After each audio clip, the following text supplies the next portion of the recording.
Bahwa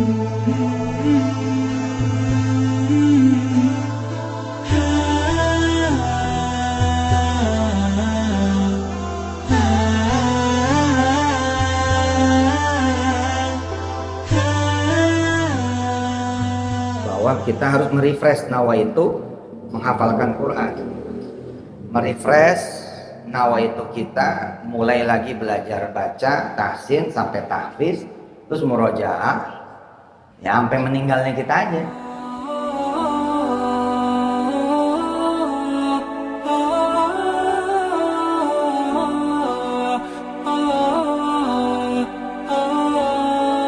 Ntar setiap hurufnya nggak ada yang meleset, nggak ada yang lewat, semua akan menjelma menjadi kenikmatan di sakratul maut, di alam kubur, di padang mahsyar, di yaumul hisab. Nemenin kita, apalagi ngafal, apalagi bikin orang baca, bikin orang ngafal.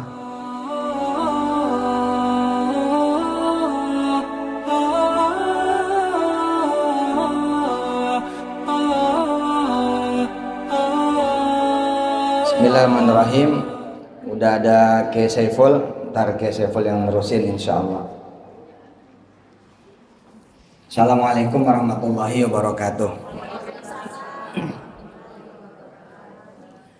Alhamdulillah, dengan izin Allah Subhanahu wa taala kita selalu berkumpul dan berkumpulnya dalam kebaikan, dan tentu ini kenikmatan tersendiri. Semoga Allah mengumpulkan juga kita semua dengan keluarga besar sepanjang zaman di surganya Allah Subhanahu wa taala. Al-Fatihah. Iya kan. Waladhdallin.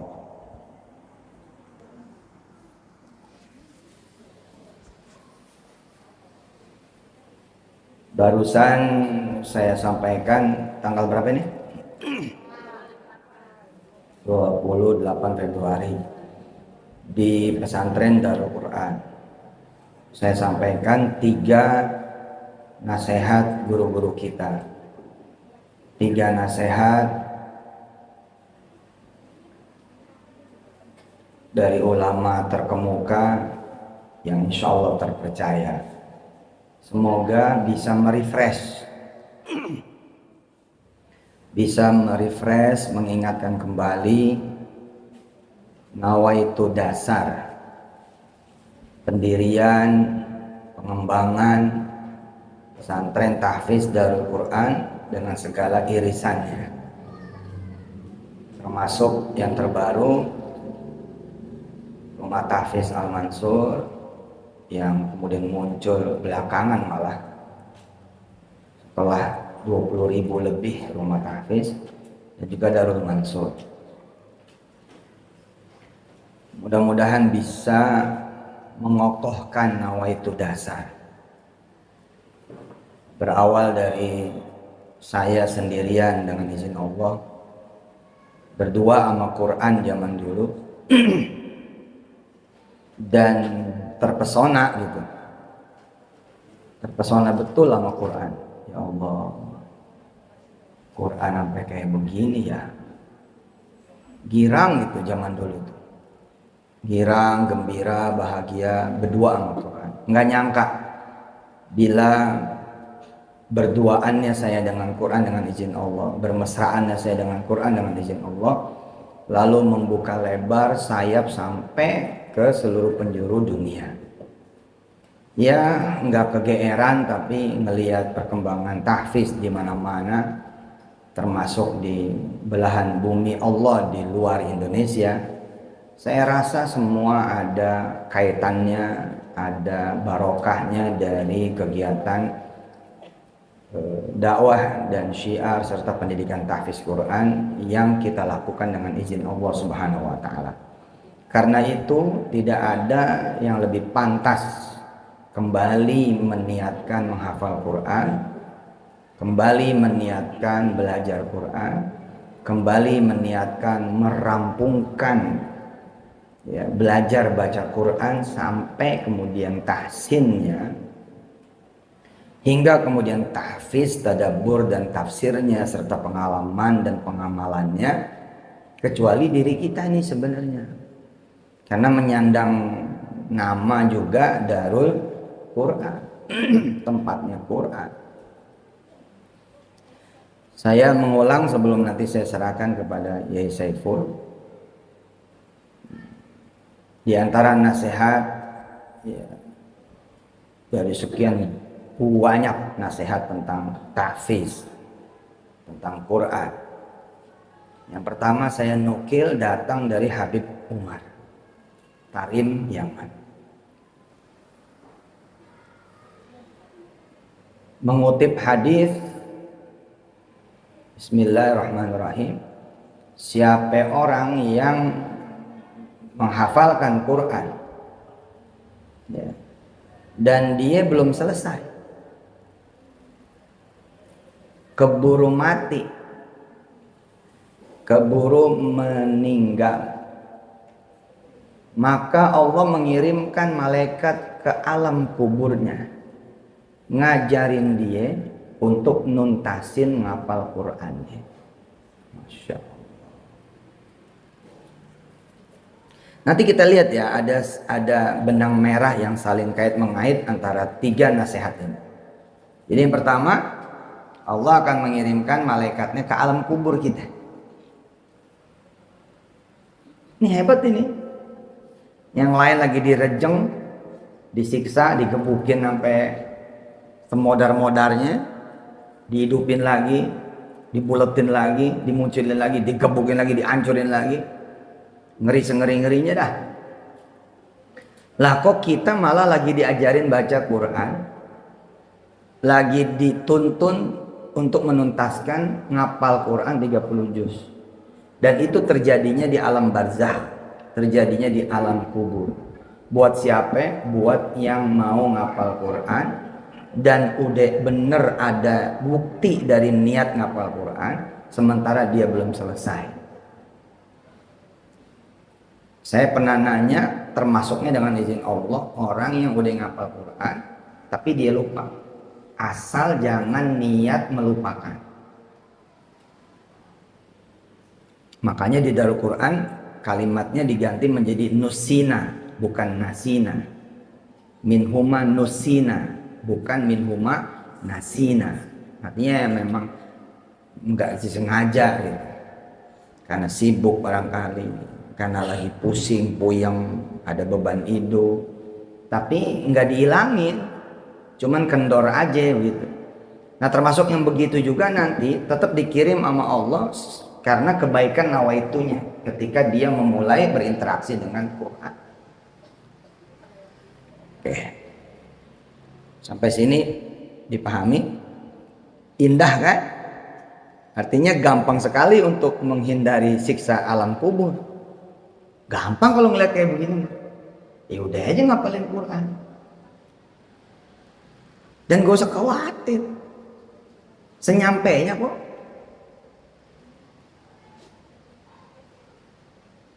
Dan bila kemudian sudah selesai setoran 30 juz, terus dia udah mutkin, malaikat nggak ngajarin? Enggak, katanya. Salah kalau nggak ngajarin. Tetap ngajarin karena akan dipersiapkan buat baca di hadapan Allah. Jadi kita semua nanti dipersiapkan untuk baca di hadapan Allah. Karena itu Allah mengirimkan guru. Ada kiai, masuk kiai. Nah, komplit udah. Ini kosasi, dokter panjang umur, sehat badan, barokah hidup dunia akhiratnya, ikut keluarga inti, keluarga dekat, keluarga besar, orang-orang tua ke atas dengan Nabi Adam dan turunan hingga akhir zaman dan kita semua. Jadi Kiai Kosasi tadi saya sampaikan bahwa kita harus merefresh nawaitu menghafalkan Quran, merefresh nawaitu kita mulai lagi belajar baca tahsin sampai tahfiz, terus murojaah ya sampai meninggalnya kita aja. Kenapa ada 3 nasihat dari 3 kiai kita, 3 habib kita, 3 syekh kita, 3 ulama kita, 3 guru besar kita. 1 tadi saya sampaikan siapa? Habib Umar. Dan udah saya cariin hadisnya dengan derajat yang Allah saja yang tahu, tapi kita udah lihat bahwa orang yang belum beres ngapal Qurannya, ntar Allah kirim malaikat di alam kuburnya buat ngajarin supaya dia tuntas. Bagaimana buat yang udah belajar terus dia lupa, selama dia tidak melupakan dengan sengaja, nggak ada ikrar, dadah saya nggak mau ngapal Quran lagi, yang ada juga biar cabut aja, biar hilang hafalannya. Nah, selama nggak begitu, maka Allah akan menghargai nawaitu pertamanya, nanti dihargai dengan disambung di alam kuburnya. Lalu bagaimana juga dengan yang sudah itqan, dia malah mutkin, tetap saja malaikat Allah akan didatangkan ke alam kubur, karena orang ini akan dipersiapkan buat baca di hadapan Allah Subhanahu wa taala, sehingga Allah mengirimkan orang ini buat belajar. Dan belajarnya nggak tanggung-tanggung, yang dikirim malaikat Allah Subhanahu wa taala. Mungkin nggak? Ya, secara logika hadis ya, ada logika Quran. Apa logika Quran? Jangankan buat orang yang mati, buat orang yang hidup aja pernah terjadi.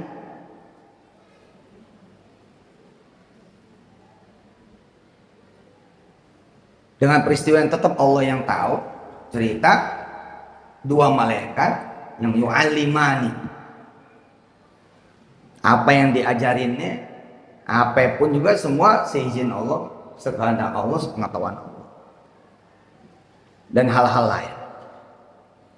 Dan jangan lupa, pengajar pertama Quran emang manusia? Bukan. Pengajar Quran pertama adalah malaikat Jibril. Artinya kemungkinan itu ada. Jika tidak, maka ada tikungan fikihnya, tikungan hadisnya, logikanya, dengan tikungan doa. Apa doanya? Ya minta maaf supaya entar dilanjutin di alam kubur. Namanya gue minta. Kalau perlu kita mintanya diajarin nama Nabi Muhammad di dalam alam kubur. Namanya gue minta. Satu, itu dia dari Habib Umar. Disampaikan lewat Habib Jinda, dan kemudian saya berangkat ke Tarim, Yaman, ketemu 2 minggu dengan bebasnya bersama Habib Umar dan bicara macam-macam. Allahumma shalli wa sallim barik alaihi wa ala alihi. Yang kedua, dauhnya nasihatnya Kiai Syukri Zarkasi ketika kami ke Gontor silaturahim pengen mendirikan Darul Quran. Dan kemudian kunjungan ke Darul Quran ketika masih lapangan becek, masih musola yang hijau belakang, bangunan juga belum ada kayaknya zaman dulu tuh.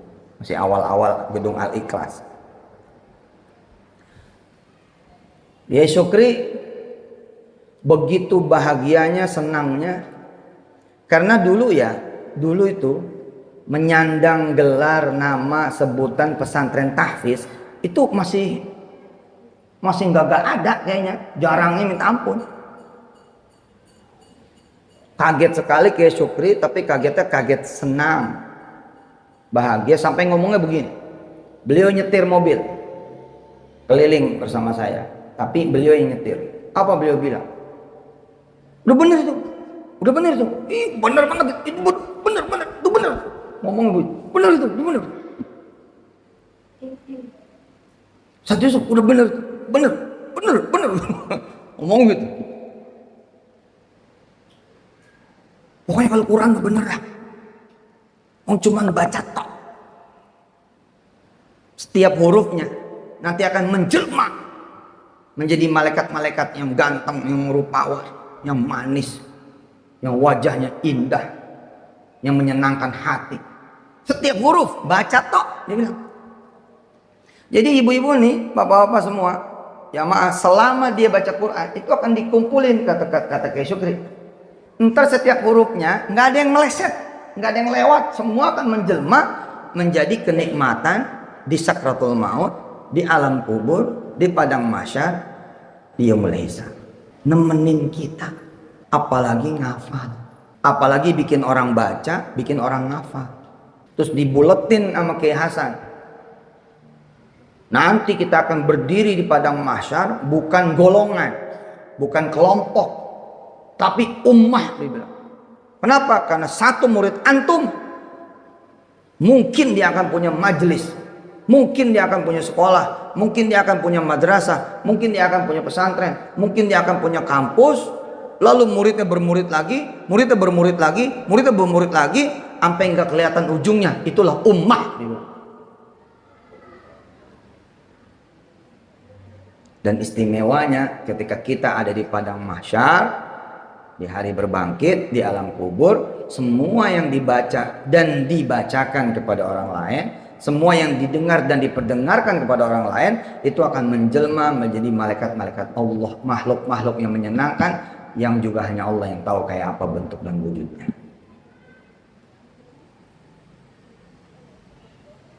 Ini penting, kita sendirian di dunia aja. Ini penyakit zaman sekarang. Penyakit zaman sekarang kan loneliness apa? Merasa sepi, sendirian, ditinggal sama teman, ditinggal sama keluarga. Itu penyakit zaman sekarang. Anxiety, ya kecemasan. Itu penyakit zaman sekarang. Sadness, kesedihan, gitu ya. Unhappy, nggak happy dia. Maka ketika kita di alam kubur ditemenin sama bacaan-bacaan kita, masya Allah. Nah kita kalau baca yang lain belum tentu berwujud nanti. Kecuali dari bacaan-bacaan tetap salawat, zikir, insya Allah itu juga berwujud. Nah yang ketiga dari Dr. Ayman Suwaid. Kami pernah berjumpa dengan beliau, dengan izin Allah Subhanahu Wa Taala. Beliau bilang, pintu sorga belum dibuka oleh malaikat Ridwan. Pintu sorga belum dibuka oleh penjaga sorga. Karena Nabi Muhammad belum masuk. Tapi khusus penghafal Quran, malaikat diizinkan masuk dan keluar bolak-balik. Rutenya mana? Rutenya kuburan kita, sorga, kuburan, sorga, kuburan, sorga, kuburan. Itu kata siapa? Kata Dr. Ayman Suwaid. Sekarang dia orang nomor 1 di seluruh dunia untuk urusan tahfizul Quran. Kiblatnya dah sekarang dia. Ngapain malaikat masuk dan keluar? Rutenya kuburan kita sama surga. Masya Allah itu. Ternyata kata Dr. Ayman Suwaid, Syekh Ayman Suwaid, malaikat nanti ngambil makanan surga, diantar ke kuburan kita. Ngambil minuman surga, diantar ke kuburan kita.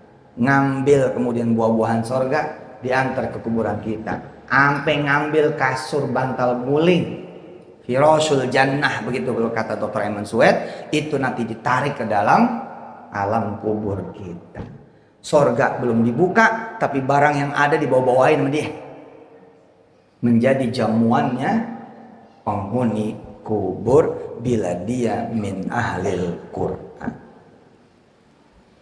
Jangan cuma anak-anak nanti. Bener tuh kalau kata teman saya. Bener kata teman saya, Haji Naryo. Ini yang daftar beli matat sama emaknya sekalian. Ya, bagus bener. Karena nanti lebih mahal Qur'annya daripada kliniknya. Kecuali kliniknya juga menjadi dakwahnya. Maka insya Allah mungkin ada keseimbangan. Karena ya itu ada kelebihannya juga. Semua yang pada berwarung, yang pada punya warung, lebih mahal Qur'annya daripada warungnya. Kecuali dia buka warung dengan niat dakwah, dengan niat ibadah, melayani orang, bantu orang supaya nggak susah jauh-jauh belanja ke pasar, dicegat sama dia di sini, nguntungin dikit mayan. Mama Egres jualan bakso, lebih mahal kemudian duduk sama Quran daripada jualan bakso. Kecuali jualan baksonya nyenengin orang, emang pengen nyenengin orang, ngelihat orang ketawa berdua, bertiga, berempat sama keluarganya sambil makan bakso di tempat Mama Egres, maka dia punya nilai lebih. Tapi kalau cuma dunia semata, maka majelis Quran udah nggak ada duanya.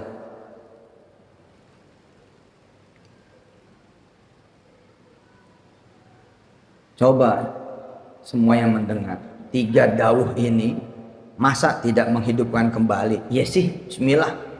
Lagian kan udah dikasih kemudahan. Saudara kan bukan santri langsung Darul Quran. Ya nggak ada kewajiban juga sehari selembar. Tapi jangan sampai sehari seayat mah kagak. Kalau sehari seayat kagak juga, jangan sampai seminggu seayat kagak. Ya kali seminggu seayat mah. Tapi yang penting apa? Niatnya. Niatnya 30 juz. Siapa nih yang paling muda di sini? Umurnya yang paling muda siapa di sini? Kan ada yang 60, udah langsung ngacung aja. Gue mau nanya yang paling tua, gue bingung. Berapa ya? Tuh, 71. Ustadz, umur saya udah 60-an, 60 berapa? Aduh, 60-nya 60 Isya. 69. Udah mau Isya. Sedapatnya, ternyata dia nggak nyampe 10 surat. Ya mentok 10 surat dah. Tapi betapa gembiranya dia ketika masuk alam kubur, ketemunya bukan malaikat-malaikat bengis, ketemunya guru. Coba benang merah yang saya sampaikan di awal tadi. Benang merahnya apa coba? Bayangin coba. Ente pada masuk kubur, ngaji, belajar sama malaikat yang jadi guru. Terus hidangannya hidangan sorga, senderannya senderan dipan-dipan sorga. Terus yang menemani itu wujud malaikat-malaikat semua dari baca kita. Keindahan apa yang kita mau lagi?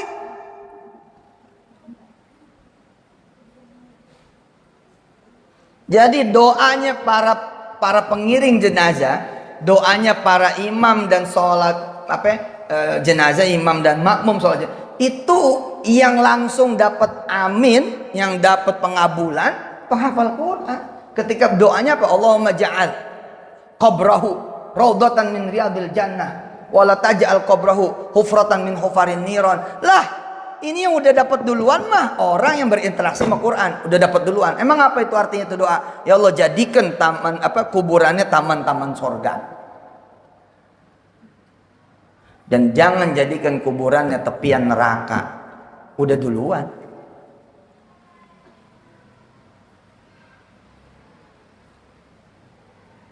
Dan hebatnya kan dengan kita nawaitu doangan, seberapapun kita yang ngapalin Qur'annya, tebata-batanya, maka insya Allah nggak perlu nunggu mati. Ayo coba ikutin saya, nggak perlu nunggu mati. Udah langsung dicatat, seakan-akan dia kelar 30 juz. Masya Allah. Niat doang. Ya sama kan, ada orang niat haji, belum nyampe haji, mati. Dia udah dianggap haji belum? Ayo, bingung. Dia udah niat haji, belum nyampe haji, mati. Mendingan wafat, wassalam. Tapi dicatat sama Allah, udah haji belum? Udah, sebab apa? Niatnya. Yang penting jangan bohong. Kok emang ada yang niatnya bohong? Nggak ada. Begitu dia dapat duit gope, dibeli rumah. Padahal tadinya ngomongnya buat haji. Begitu dia dapat duit 300 juta, dibeli mobil. Ya kan bohong namanya. Tapi kalau dia nggak bohong, 1000 kali dia nggak ada duit, asal ngeliat gambar Ka'bah, ya Allah, udah nangis aja. Kapan gue nyampe nih? Gitu. Asal ngeliat orang manasik, dia pengen jalan-jalan ke Tamrin City, pengen jalan-jalan ke Tanah Abang, bukan pengen beli apa-apa, pengen ngeliat korma, ngeliat air putih, bawaan air Zam-Zam terus. Niat doang nyampe. Orang niat puasa Senin, hari Minggu dia beli mie sama telur buat besok nyaur. Dia tidur nggak bangun lagi. Amal terakhirnya apa? Puasa. Padahal udah terjadi belum? Belum. Amal terakhir itu adanya di niat. Makanya saya berkali-kali tuh refresh niat. Ayo niat lagi. Bismillahirrahmanirrahim. Ya Allah, saya mau dah Bismillah ngapal Quran 30 juz, bantuin seayat-seayat sampai nyampe. Mau belajar lagi, mau tahsin lagi. Ya Allah, catat niat saya sebagai niat yang sungguh-sungguh dan bantuin. Saya juga niat ya Allah, jadiin satu keluarga besar dan turunan hingga akhir zaman penghafal Quran semua, dan niat bantuin satu dunia ngapal Quran. Amin. Dah mati-mati dah, tenang. Sono, udah sono duluan, lalu cerita. Panjang umur, amin. Biar dapat kelezatan dunia juga. Bener, Quran mah udah, orang yang nyentuh Quran dan disentuh Quran bohong, susah, bohong dah. Demikian yang saya sampaikan, karena bahkan sudah datang Kiai kita, Kiai Kosasi, kita dengerin beliau, dan ada Kiai Saiful juga.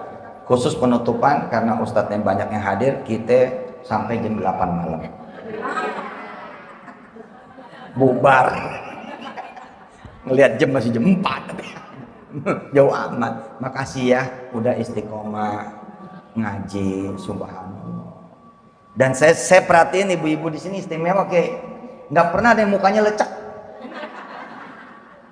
Iya, mukanya muka senang semua, masya Allah. Muka happy. Ustadz nggak tahu aja kita lagi nangis aja. Wassalamualaikum warahmatullahi wabarakatuh.